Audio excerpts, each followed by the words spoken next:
Introducing American Sign Language. The sign language I'm using is ASL, which is used all across America and Canada. ASL has been in use for many years, and its history spans an extended period, starting with the interaction in this widely recognized statue. It's located in Washington, D.C. There's also one in Hartford, Connecticut, where the first school for deaf students was established. The school was established by a teacher who's a key historical figure. Here's how you sign his name: Thomas Hopkins Gallaudet. The statue was made in his honor, depicting him with his first student, Alice. Now, look at the sculpture and note what makes it unique. For one thing, they're making eye contact with each other. Also, they're communicating with their hands. The sculptor even agreed that it was essential to portray them this way, setting it apart from other statues.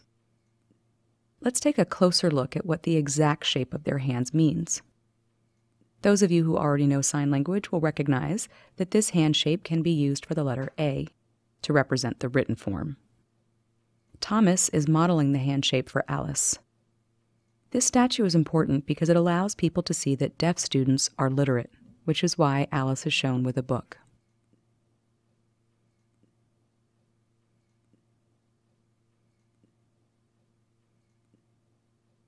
Now, there are a number of common misconceptions about what it means to be taught to use sign language. One widely held misconception is that sign language is universal.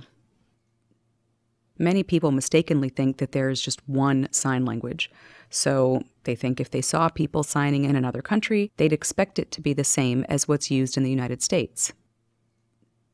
The underlying idea comes from experiences of hearing people interacting with someone who doesn't speak the same language. In those cases, they'll gesture. Maybe since that's what they depend on, it gives way to the expectation that sign language is universal as well. Another misconception is that sign language is a code. This arises from a different story, opposite from the one above. The thinking here is that if a manual alphabet exists, maybe that's all that sign language is.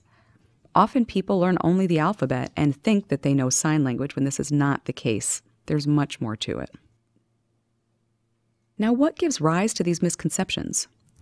Generally, people think that if a child's born deaf, they won't be able to learn language, that they'd have to be explicitly taught, first by using speech. If the child does not learn to speak, educators then turn to other resources like written language, which is a code, no longer teaching via speech. Writing systems are based on speech, making them a code. Writing is then assumed to be easily transferable to the hands using a manual alphabet, as shown in the statue.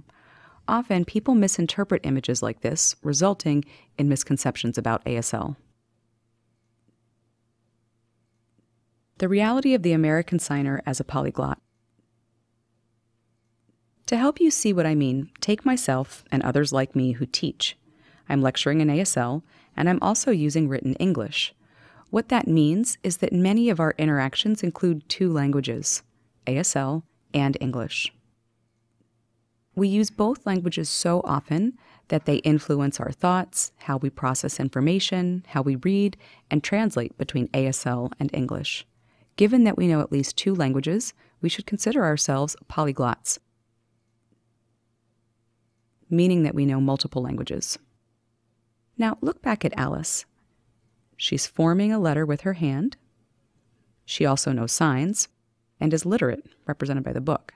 This means that she could interact using different languages. I'll show you how that happens next. We use symbolic variety. Deaf people already encounter a world that's based on speech, and they also see printed text in the environment. We don't simply disregard that text. We use it to make connections between speech and written text. This prompts us to consider how language works. At the same time, if a deaf person's out on their own, they may figure out how to communicate through gesture, which is another way of making symbols work just fine with gesture. Eventually, they may come across people who use a sign language as well and learn that. So our reality necessitates knowing a range of various symbols. Now that relates to polyglottism.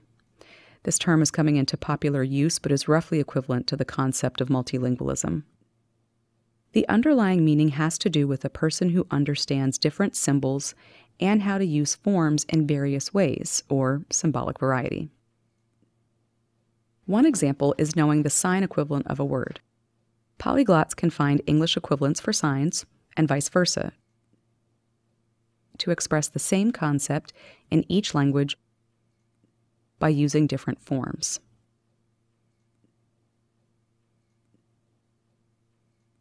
The next one has to do with writing. In addition to whole signs, we can also use smaller symbols, such as the manual alphabet, to spell out a written word, thus using a smaller symbolic unit. Next, for those of us who use sign language, often we can figure out how to write ASL, putting signs on paper in a written form. This written form is not new, though. We borrow from existing writing systems, using their words and their associated meanings. You could show this type of writing to another signer, and just by looking at the written words, they would produce the same sign I had in mind. This is what it means to use a gloss as a written referent for a sign. The term for those written words is gloss.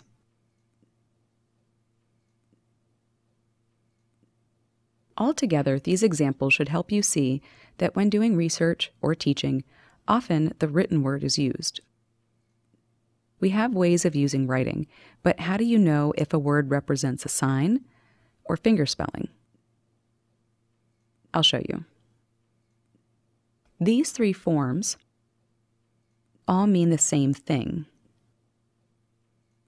Now I'll show you how they're signed. When written this way, in all caps, and as a standalone word, it represents a sign. In this case, it's a sign that expresses the same meaning as hat. This is the sign. While another way of writing the word is like this. When you see it written this way, you should do something different. You'll use the manual alphabet.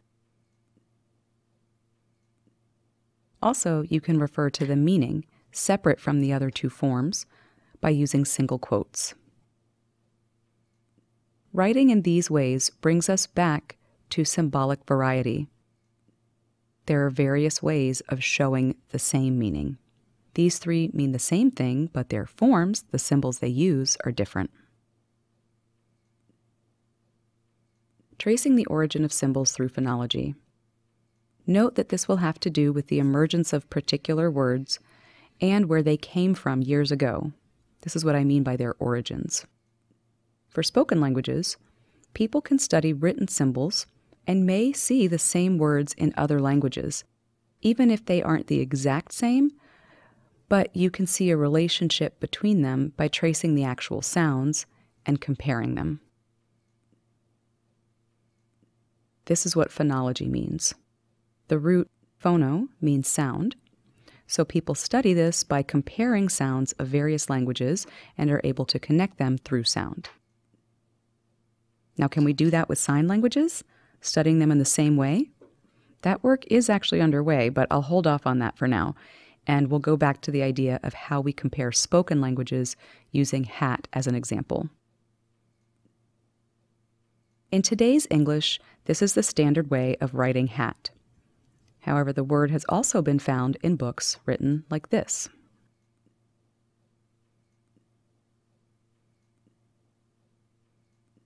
When I look at this form from Old English, it's pretty clear that English pronunciation at that time was not the same as it is today.